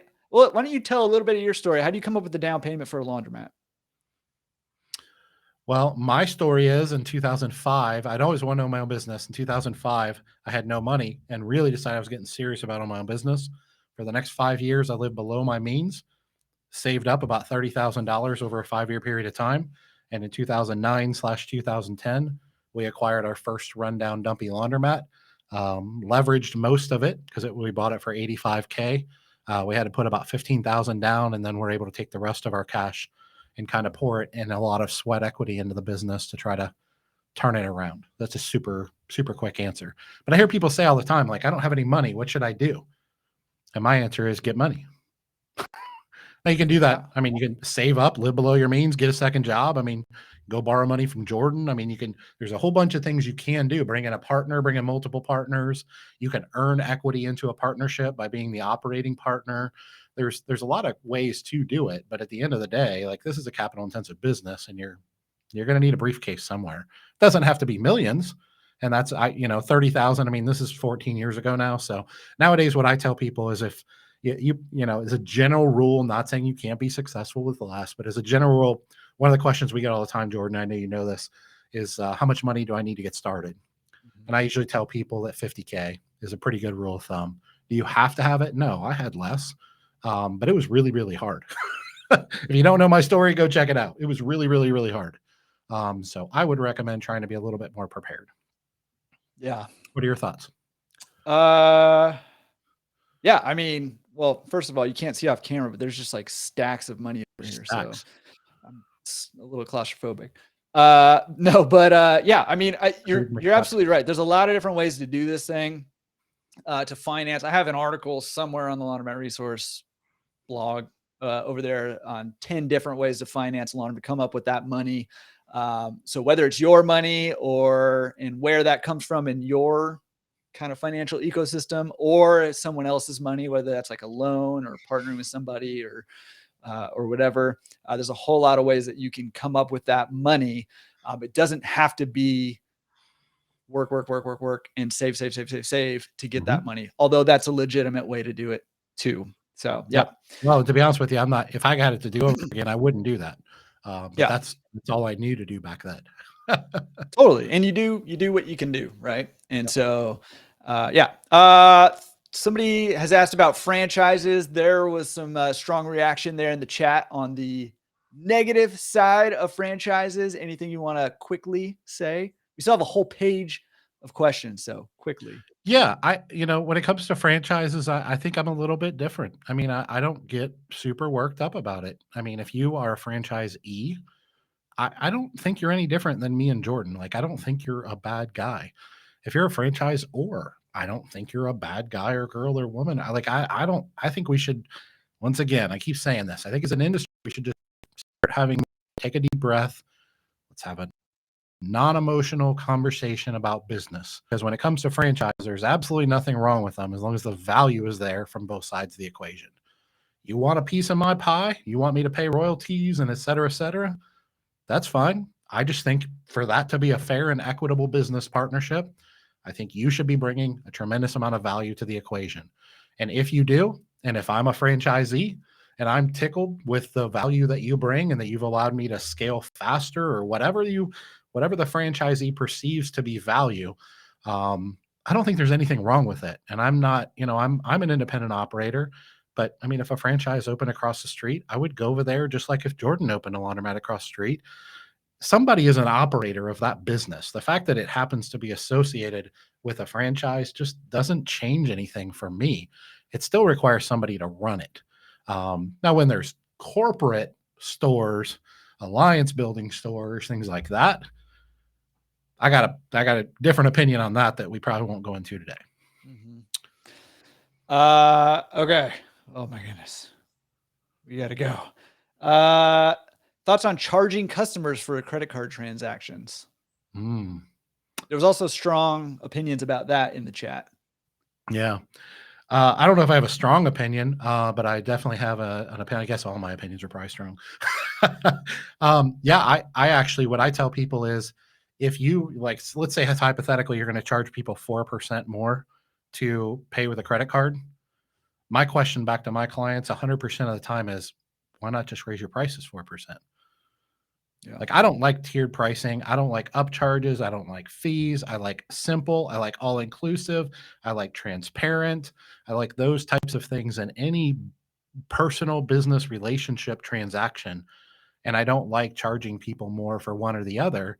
But if that 4% is a sensitivity to you, it's an expense. That's a fair statement.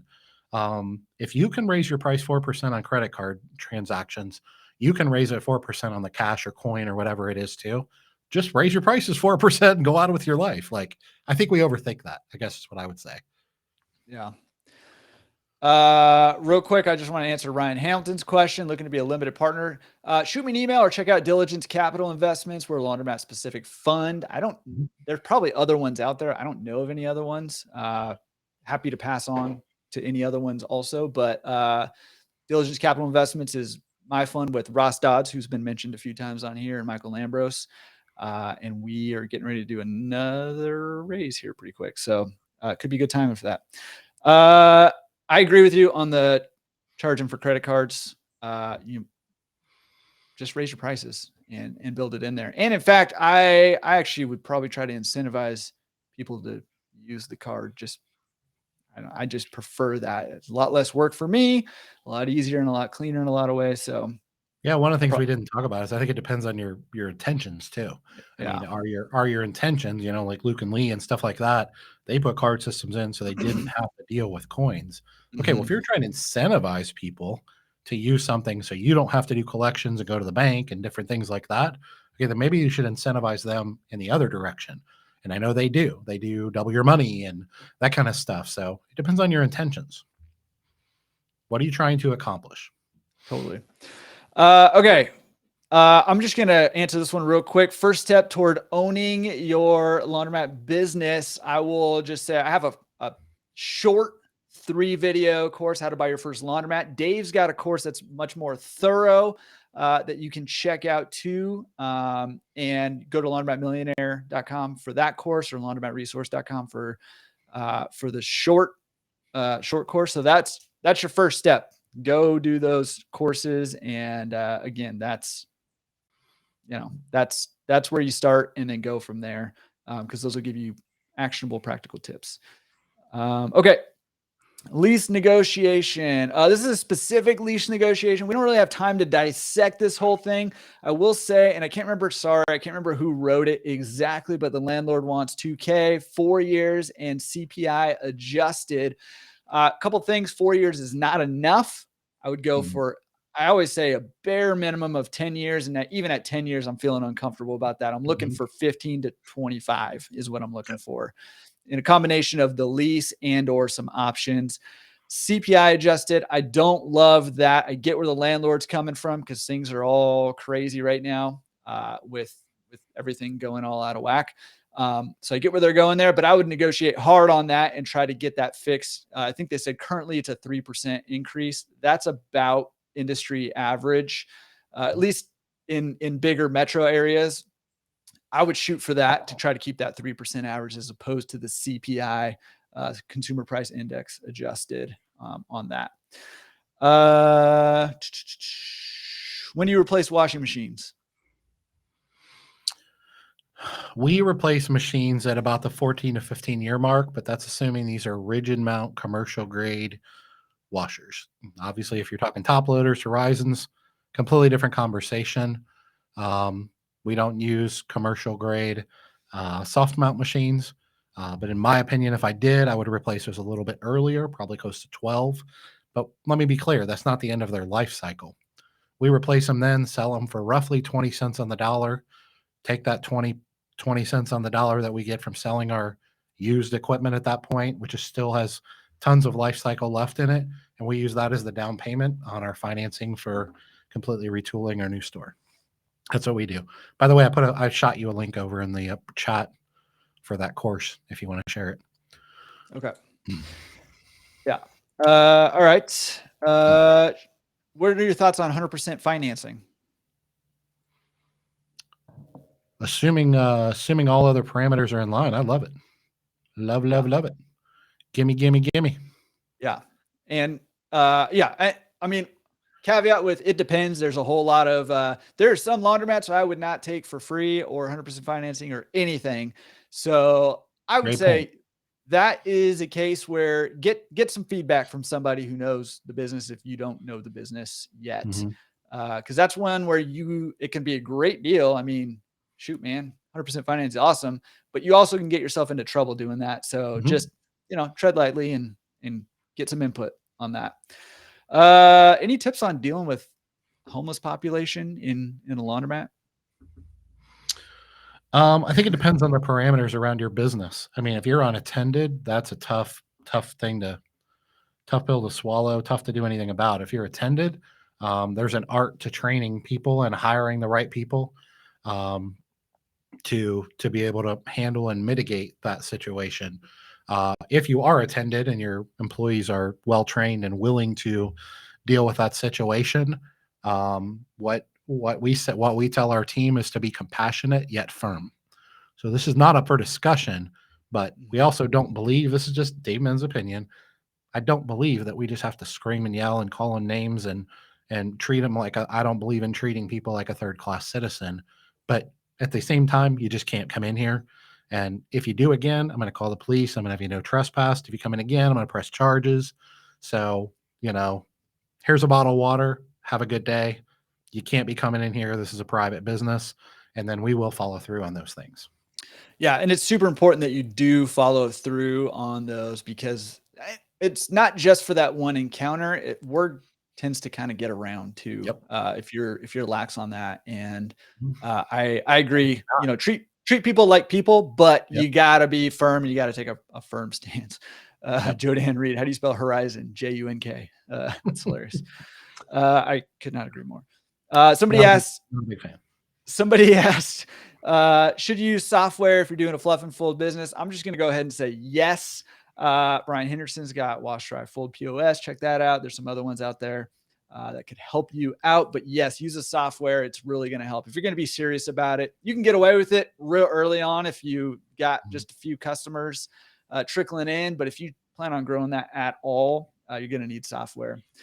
Somebody made the statement, most laundromat brokers seem shady, and I just want to make a note that I take personal offense to that, but also don't necessarily disagree. There's just a lot of shady characters, and there's not really any accountability, and it's a big problem. But yes. Okay. How do you get seller financing? I'll tackle that one real quick. The best way to get seller financing is to ask if the seller is willing to finance. And if they say no, the best thing to do is to try to get to the bottom of what it is the seller is trying to get out of selling the laundromat. If they're just trying to get out, or if they're just going to throw their money in the stock market, that could be a good opportunity for you to say, hey, look, you take all the money now, you're going to get taxed on that whole thing. Let's spread it out for you. If you're looking for a certain amount of money per month with your stock investment, well, let's see if we can work something out to where you get that amount of money. And the deal works. But it's really all about trying to align your interests with the seller's interests in a way that works for both parties. And if you can do that, that's where seller financing can come in. The other reason seller financing is pretty common in our industry is because a lot of laundromats don't keep very good books, or they keep really good books, like more than one book, if you know what I mean. And that makes them not financeable. So if they want to sell their business, a lot of times they have to finance it or find a cash buyer. So that's another scenario. What platforms do you market on? Facebook. I mean, obviously Google AdWords for sure, but Facebook, Google AdWords and Facebook is where we spend most of our marketing budget. I would just go on record right here and saying you are missing out hugely, you in particular, because I think if you were on TikTok dancing, your business would really just blow up. So I thought you were going to tell me that Satan's Spawn company. Well, that could be any number of companies right I can't now. think of it. I'm drawing a blank, but I know somebody in the chat's going to know what I'm talking about. It's all right. Somebody fill me in. I finally made it to the bottom of the chat. I know. Somebody will drop it in there. I can't think of the name of it right now. But anyway, there's what is it? I think they're much more prevalent out near part of town. What is it that everybody uses for reviews out there and stuff like that? Oh, like Yelp? Is that what Yelp. Yes. Oh, yeah. Yelp is the devil. Yeah. Yelp Don't is the devil. Yelp. Don't pay Yelp anything. You'll never hear the end of it if you do. Do not give them a penny. Yeah. Do not even acknowledge their existence. I did that I am embarrassed right now. I did advertise with them for a little while and regretted it. When was the last time you raised prices? A couple weeks ago. Yeah. Relatively recently for me too. And right now, especially because everything's all in flux, you got to have your finger on the pulse of what things are doing, and you got to be proactive, not necessarily reactive in this kind of market. So, this is an interesting question. How long did it take for you to, you may not even remember this. How long did it take for you to acquire your first 10 pickup and delivery customers or first 100 pickup and delivery customers when you started? No, I definitely remember. I mean, I don't know that I'll remember the exact date, but first 10 was probably in the first month. It may be 45 days. I mean, probably the first month. First 100, that was probably a 4 to 5 month window, something like that. But we were pretty aggressive with our marketing. I mean, we had a pretty good budget. We were pretty ambitious. We were kind of came out of the gates, guns a-blazing, if you will. So yeah. I did.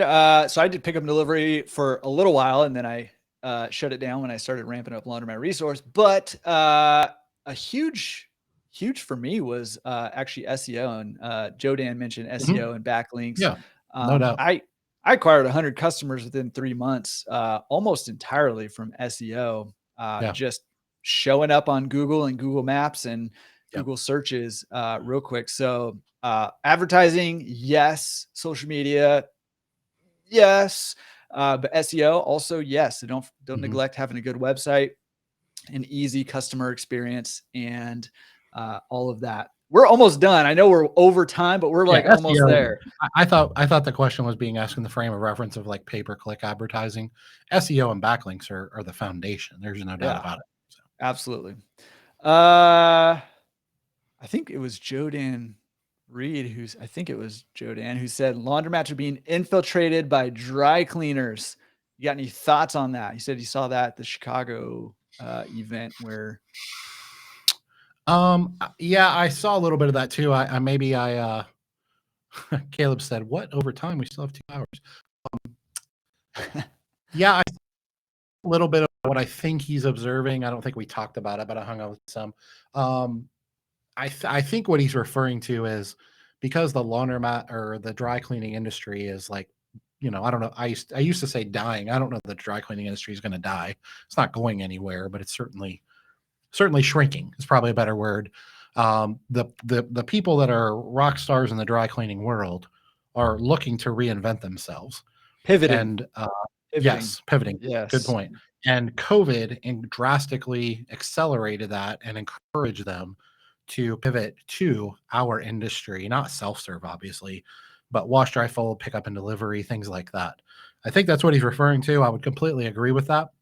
But I would tell you that I still feel very passionately that I don't think there's more than 10 or 15% of people across the operators across the country right now doing pickup and delivery at a high level.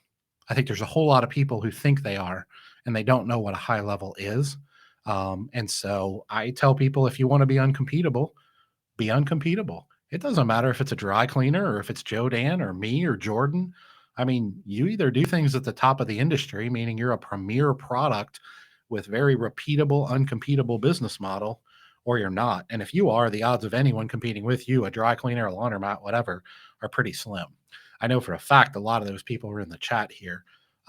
So I'll just maybe leave that where it is. But I think it's true, but they don't threaten me at all.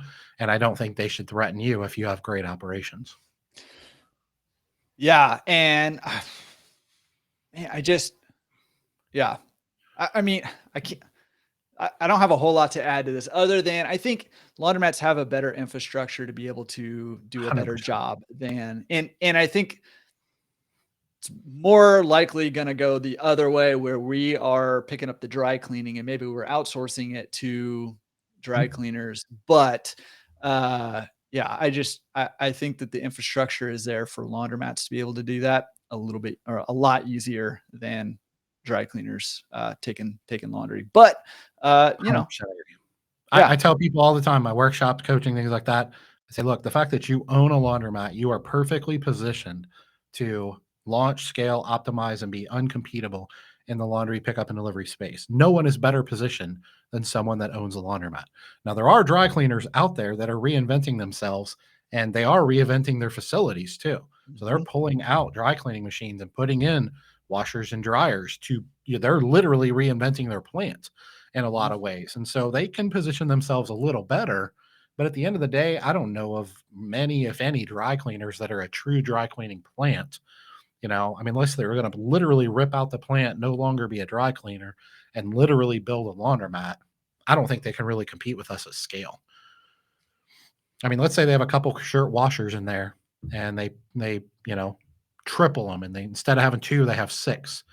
I mean, I have 2,000 pounds of wash capacity. Like, so what? Like, right. Not sure that really registers. Yeah. Yeah.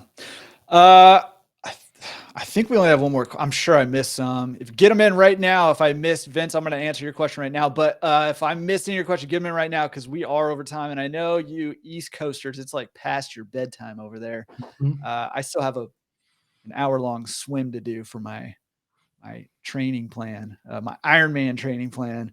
But you guys, I know it's getting close to bedtime. So get them in right now. If you've got a question that I either missed or you didn't get in yet, I'm going to answer Vince's, and then we're going to start wrapping it up. Last call. And you got to give Jordan money if you want to get to the top. You got to get that super chat in. Jordan needs to buy some gas for his car. Oh gosh, man. Yeah. Jeez, let's not talk about gas. Okay. So Vince's question is basically about change machines. And he says, hey, at what point do I just keep the change machines I have? There's not really any innovations happening with change machines when it comes to coin change machines. So do I need to upgrade? I think is the question, basically. You got any insight on that one? There's really not really. I mean, there's 2 opinions I have on that. One of them is it has to be reliable. So if it is, great. And then it should be a direct reflection of the rest of your store aesthetically. So if it's not, then that's a problem. Now, you don't necessarily have to replace the machine. You can buy new overlays and you can paint them, and might not look new, but you'd be surprised how much nicer you can make it look. You just don't want it to stand out like a sore thumb, and then it has to be reliable. Yeah, absolutely. I would just answer for Ross Dodds because this is what he would say if he was on here. He would just say, throw them away and go all cards. So that's the innovation you're looking for. That's obviously Luke drowned in the hot tub, or he would be commenting right now too. Yeah. Maybe he's shooting an Instagram live video of himself. He probably is. Yeah. He probably okay, there's a couple more that came in.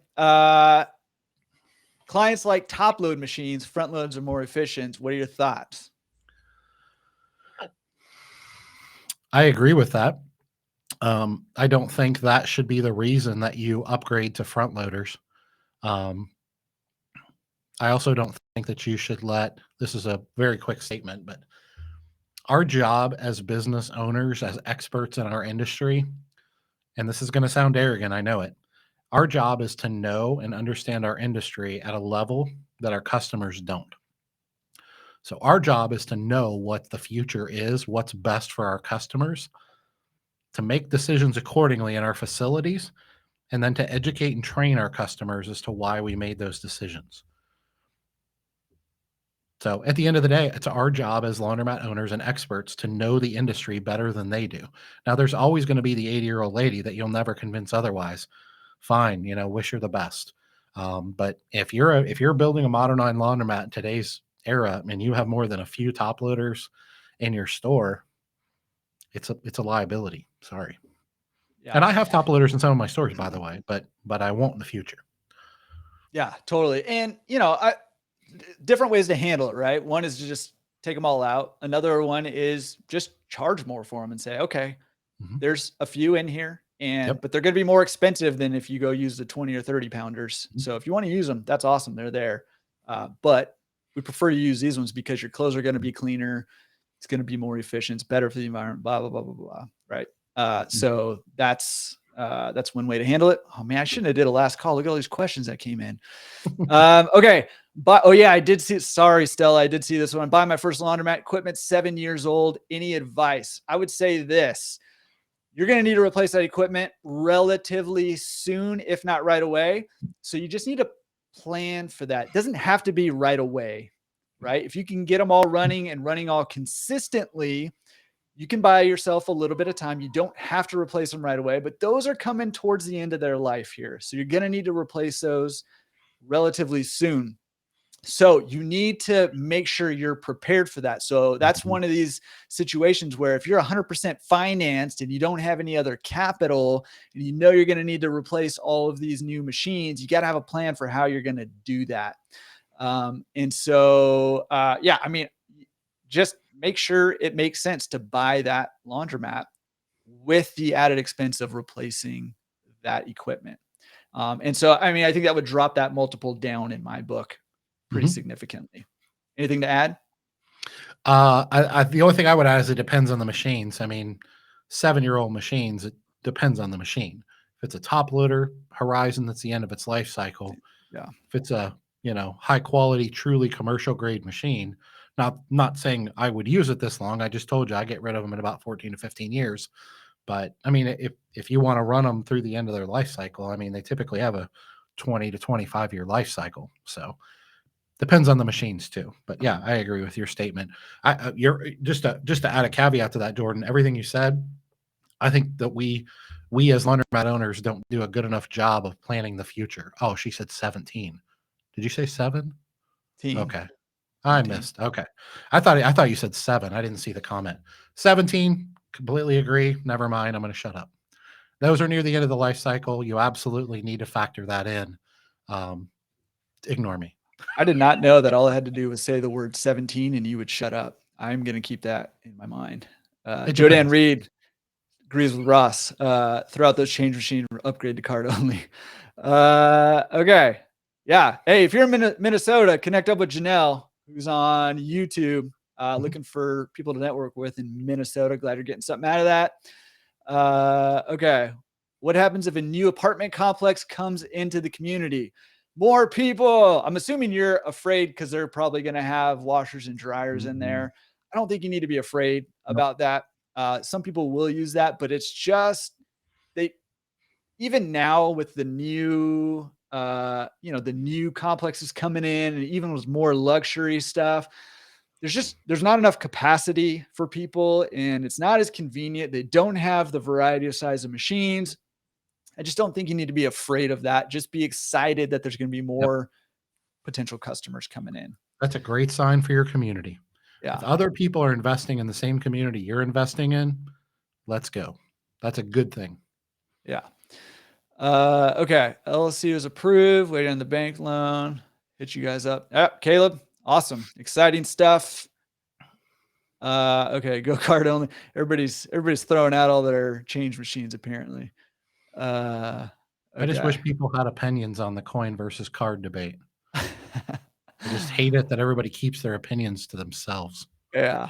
17. That's it. Oh, everybody. Everybody. I didn't see all the people correcting you in the chat. That's no, hilarious. I was up there. I was like, what are they talking about? I could have swore you said 7. I'm like, end of its life cycle? 7 years? You know what it is? I talk really slow, and you probably didn't get to the teen because I got 17. How many bank accounts should we have set up for the business, and what should they be for? I mean, you only really need one. You can set up more if you, for some reason, need to assign things. Well, I guess it depends. It depends, right? Some people run a pickup and delivery business separate for you because, normally we're both saying it.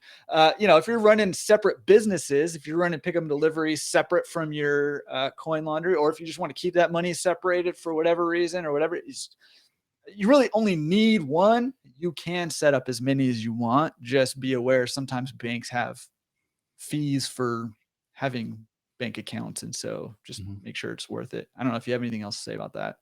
Well, I don't think it's asked in this context, but the only thing I'll add in there is just make sure that, if you're talking about multiple LLCs and things like that, I mean, you can't commingle funds and things like that. So I don't know that that's the context. We have a checking and a savings for every entity. Not saying we necessarily need it, but we have it. We typically keep, most of our excess cash in that savings account or other places. But yeah, one is all you need. I agree. See, somebody agrees with me on 7. See, I knew just Al. Come on. Come on now. Just Al. My woman. Maybe I did say 7. I mean, this is recorded, so we can go find out. Probably the Los Angeles dialect. Yeah, that's it. All right. I think that is all of the questions. That was like almost a solid 2 hours, and that was me just pushing you through these suckers. We could have gone forever, man. That was a lot of fun. A lot of great questions. Yes. Guys, thank you for hanging out with us on a Thursday evening / night. Man, so much fun. Appreciate it. Appreciate you, super chatters, Uncle Manny and Caleb. Appreciate you guys and everybody else in the chat who both asked questions and answered questions. Super awesome. As always, conversations happening in the chat. Yeah. Oh no. Go Bengals. Are you a Bengals fan? Yes, big time. Oh, gosh. And by the way, I was a Bengals fan before it was cool, just for the record. Oh, man, it's still not cool.